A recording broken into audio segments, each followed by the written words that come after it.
अस्सलाम वालेकुम फ्रेंड्स, मेरा नाम है सुमैर और आप देख रहे हैं सब स्मैर यूट्यूब चैनल। दोस्तों, आज की वीडियो में मैं पाकिस्तान की सबसे बड़ी कंट्रोवर्सी के हवाले से आपके सामने फैक्ट टू फैक्ट हर बात रखने आया हूं, जिसे सुनकर आप सबको अंदाजा हो जाएगा कि मेजर रिटायर्ड आदिल राजा साहब ने पाकिस्तान की इन 4 बड़ी सेलिब्रिटीज के इशारे इशारे से नाम क्यों लिए और क्यों इनको इस कंट्रोवर्सी में घसीटने की कोशिश की गई है। लेकिन जो बातें मैं आपको करूंगा वो सारी की सारी बातें इंडस्ट्री में आम तौर पर फैली हुई हैं और जिन बातों को मैं आपके सामने रखूंगा उनको सुनकर आप काफी हैरान होंगे कि वाकई इस सारी कहानी के पीछे यही वजह है।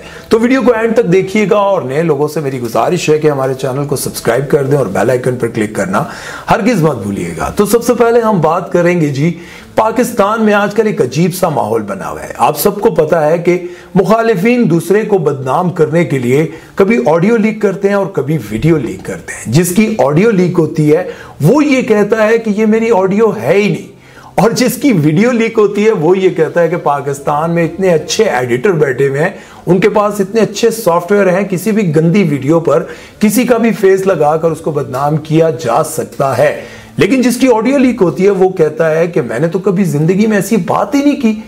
और ऑडियो लीक करने वाले ये कहते हैं कि बेटा फिक्र न कर, अभी तो ऑडियो आई है, थोड़े दिनों बाद जब तेरी वीडियो आएगी तो फिर अवाम के सामने अपना मुंह नहीं लेके निकलेगा।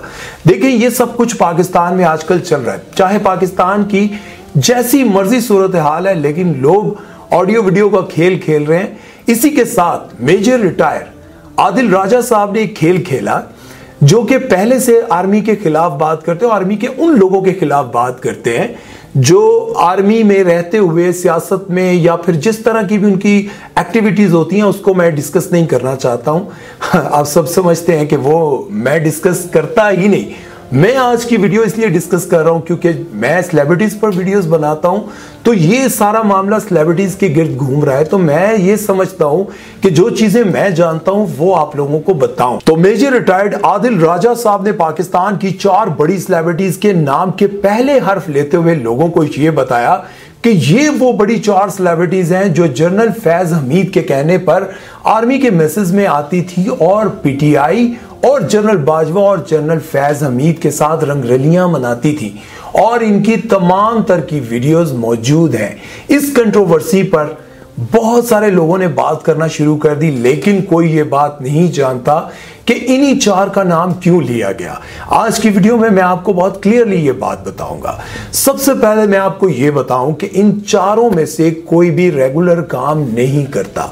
सबका साल में 2 साल बाद 3 साल बाद या तो कोई फिल्म आता है या फिर कोई ड्रामा आता है।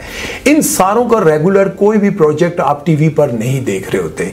जैसे अगर आप बात कर लें माहिरा खान की, तो माहिरा खान की 2-3 साल बाद कोई फिल्म आती है, और इंडिया में भी उन्हें काम किए हुए बहुत साल गुजर गए हैं, और इनके घर में कम से कम 8 से 10 मुलाजिम होते हैं। एक ड्राइवर होता है, बल्कि 2-3 ड्राइवर होते हैं, खानसामा होता है, स्वीपर होता है, और इसको मिलाम लू के तकरीबन 8-10 तो इनके घर के मुलाजिम हैं। और अगर सबकी 25-25 हजार सैलरी भी लगाई जाए तो 2-2.5 लाख रुपए इनकी सैलरी के बनते हैं। लेकिन एक प्रोजेक्ट की अगर इनके पैसों की बात की जाए तो ये 50-60-70 लाख रुपया लेती हैं एक ड्रामे का। आप मुझे ये बताएं कि अगर एक एक्ट्रेस 50 से 60 लाख रुपया लेती है और फिर वो 2-3 साल काम नहीं करती और उसके बावजूद उनका लाइफस्टाइल मेंटेन रहता है, 2-2, 3-3 कनाल के घर में ये लोग रहते हैं और इतने मुलाजिम भी इनके पास काम कर रहे होते हैं, तो 50-60 लाख इनकी जिंदगी को किस तरह से मेंटेन कर सकता है? पहले तो आप ये गौर से सुन लें, मैं भी शहयाद के पास भी बहुत सारे मुलाजिम हैं, बल्कि वो तो गनमैन के साथ, उनके साथ तो गनमैन्स भी होते हैं, और वो अपनी जिंदगी को इस तरह से 50-60 लाख या फिर 2-3 करोड़ जो एक फिल्म का वो लेती हैं, वो किस तरह से मेंटेन कर सकती हैं 2-3 साल के लिए। और उसके बाद सजल अली की बात की जाए तो वो इन सब से कम पैसे लेती हैं। उसके बाद उन्होंने बात की कुबरा खान की, इशारा उनका कुबरा खान की तरफ था। और अगर कुबरा खान की भी बात की जाए तो उनका भी आए दिन आप टीवी पर कोई ड्रामा नहीं देखते, उनका भी ड्रामा साल में कोई एक नजर आता है या फिर 2 साल बाद कोई एक ड्रामा आपको नजर आता है। और 3 साल बाद आपको कोई एक फिल्म देखने को मिलती है। बात यह है कि अगर ये लोग सिर्फ 50-60 लाख रुपया साल का कमाते हैं या फिर 1 करोड़ कमाते हैं, तो फिर किस तरह से ये अपनी लाइफ को मेंटेन करते हैं कि इतने जबरदस्त ब्रांडेड कपड़े और हर साल नए आने वाली मॉडल की गाड़ी इनके पास होती है, और उसके बाद इनके बच्चों का लाइफस्टाइल, और उसके बाद सबसे जो अहम बात है, एक पांव इनका पाकिस्तान में होता है और दूसरा पांव इनका दुबई में होता है शॉपिंग के लिए।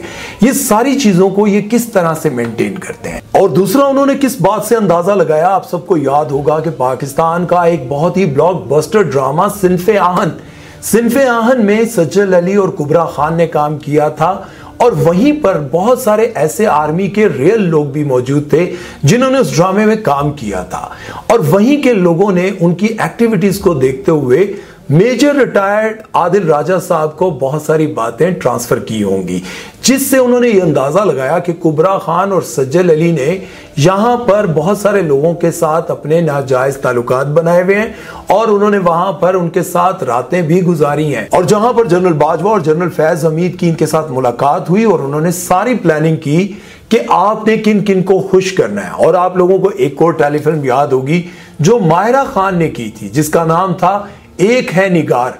उसमें माहिरा खान की भी बहुत सारे आर्मी ऑफिसर्स के साथ मुलाकात होती रही। ये मैं नहीं कह रहा हूं, ये जो लोगों का तज्जिया है, लोगों को जो मेजर आदिल राजा साहब को खबरें पहुंचा रहे हैं, और उनको लग रहा है कि ये सब कुछ कहां से और कैसे स्टार्ट हुआ। और वहीं पर जनरल बाजवा की और पीटीआई के इमरान खान और उनके साथियों की उन्हीं मैसेज में इन तमाम एक्ट्रेसेस के साथ वीडियोस बनाई गई। और आपको पता है महविश हयात का नाम क्यों लिया जा रहा है? जैसे कि आप सबको पता है कि महविश हयात को तमगा इम्तियाज दिया गया था, और बहुत सारे लोगों ने इतराज किया था कि आखिर महविश हयात ने ऐसा क्या किया कि उनको तमगा इम्तियाज दिया गया है। और ये बात वाकई सच है कि ये बात समझ में नहीं आती थी कि और बहुत ज्यादा टैलेंटेड लोग मौजूद थे जिन्होंने पाकिस्तान के नाम को रोशन करने के लिए बहुत बड़े बड़े काम किए, लेकिन महविश हयात को ही तमगा इम्तियाज क्यों दिया गया? इन 4 बड़ी सेलिब्रिटीज में से सिर्फ 3 ने ही आदिल राजा को जवाब दिया, और कुबरा खान ने आदिल राजा को यह कहा कि अगर 3 दिन में आपने मुझे सबूत ना दिए तो मैं आपको लंदन में आकर कोर्ट में घसीटूंगी। और भी बहुत सारी बातें उन्होंने की, लेकिन ये अहम बात है, सज्जल अली ने यह कहा कि अगर आपके पास सबूत ना हो तो किसी के कैरेक्टर पर कीचड़ नहीं उछालना चाहिए। और महविश हयात ने क्या कहा? महविश हयात ने यह कहा कि मैं पाकिस्तान की बहुत बड़ी अदाकारा हूं और मेरा एक नाम है, मेरे नाम को लेकर लोग सस्ती शोहरत हासिल करना चाहते हैं, लेकिन मैं उनको ये बता दूं कि ये सस्ती शोहरत 2-3 दिन की होती है और फिर खत्म हो जाती है। और माहिरा खान ने अभी तक कोई जवाब नहीं दिया, उन्होंने खामोशी रखी हुई है। लेकिन मैं आप सबसे एक सवाल करना चाहता हूं, क्या आप लोगों को लगता है कि ये जो पाकिस्तान की बड़ी सेलिब्रिटीज हैं वो ये सब कुछ कर रही होंगी, या फिर उन्होंने ये सब कुछ किया होगा? ये आप लोगों ने मुझे कमेंट सेक्शन में बताना है। लेकिन मैं आपको यहां पर एक बात जरूर कहना चाहूंगा कि जब नाम होता है तो फिर बदनामियां तो जिम्मे आती रहती हैं, और फिर जब आप एक ऐसी फील्ड में काम कर रहे होते हैं जहां पर आपको आइटम सॉन्ग्स करने पड़ते हैं और आए दिन आपकी कोई ना कोई कंट्रोवर्सी बनी रहती है, आपके ऊपर कोई ना कोई स्कैंडल्स बने रहते हैं, तो फिर इस तरह की चीजें तो सामने आती हैं। इन तीनों ने तो जवाब दे दिया, लेकिन माहिरा खान ने अब तक खामोशी रखी हुई है और उन्होंने इस पर कोई बात नहीं की। लेकिन आप लोगों से मेरा यह सवाल है, क्या आप लोगों को लगता है कि पाकिस्तान की ये जो बड़ी 4 सेलिब्रिटीज हैं क्या इस सारे मामले में इन्वॉल्व होंगी? मैंने जैसा कि आप सबको पहले ही बताया है कि बहुत सारे लोगों को इंडस्ट्री में ये ताज्जुब होता है कि 50-60 लाख रुपया साल का या फिर 2 साल बाद 2-3 करोड़ रुपया कमाने वाले लोग इतना अपने आप को किस तरह से मेंटेन रख सकते हैं कि कभी दुबई शॉपिंग करने जा रहे हैं, या फिर इस तरह से अपनी जिंदगी में इतने मुलाजिम, गाड़ियां, ये सब कुछ कैसे ये लोग चेंज कर लेते हैं?